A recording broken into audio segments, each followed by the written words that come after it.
continue to sustain it? Thank you, Janet. One of the ways I see we can sustain the oomph and the zeal of this movement is in remembering how far we've come.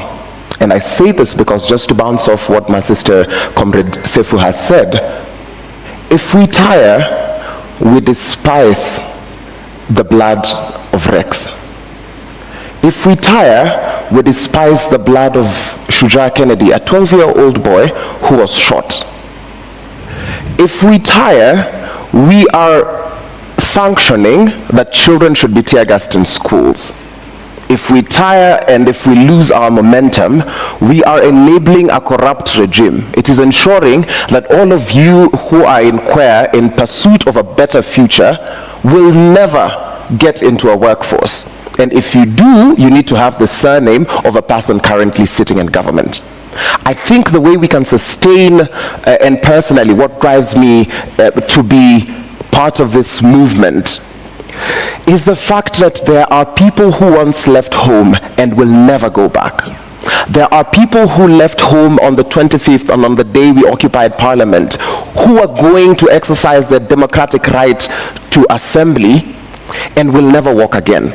I think about these people and ask myself, what is so special about me that I should be tired?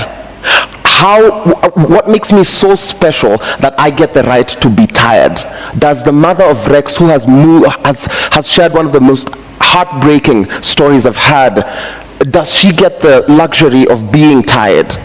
Her son was out to ask for better governance, to ask for a better future. For me, he lay his life down so that I might be able to make it for the Citizens' Assembly. I think it is only wise that I contribute that way. If I get tired, Evans Kiraito, who was shot by the police, because these are not victims of accidental happenings. They were not struck by acts of God. These are victims of police excesses and police brutality. We are living in a country that has a police force that is living in the guise of a police service. If I get tired, does the couple that raised Evans, that is now being detained at Central Police Station, have the luxury to be tired?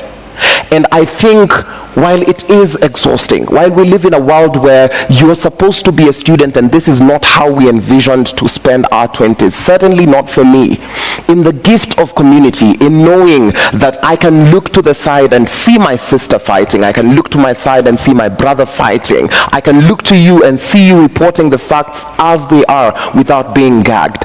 Those are some of the things we can do. There is most definitely going to be protest fatigue, as is the norm of any process that we undergo as human beings. But for the sake of the sanctity of their lives, of the comrades we lost, for the sake of the families they left behind, for the sake of the dreams and the brains that were splattered on Parliament Road, we cannot afford to get tired.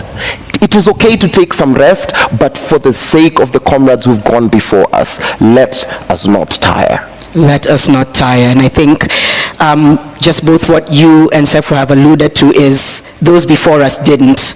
So why should we? You have, though, very accurately talked about protest fatigue. And I think there's going to need to be conversations that reinvigorate people so that they don't feel like, oh, it's done. Right. Or maybe this is the change we need. Yeah. Because we're starting to see that. And unfortunately, it gets us back to why we started in the first place. Right.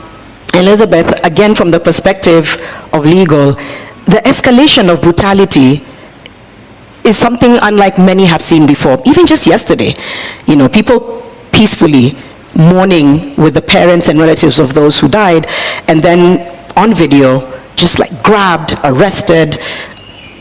Where does the law come in? I know it's a complex question, and this is a complex matter. Sometimes it's not, but sometimes it is.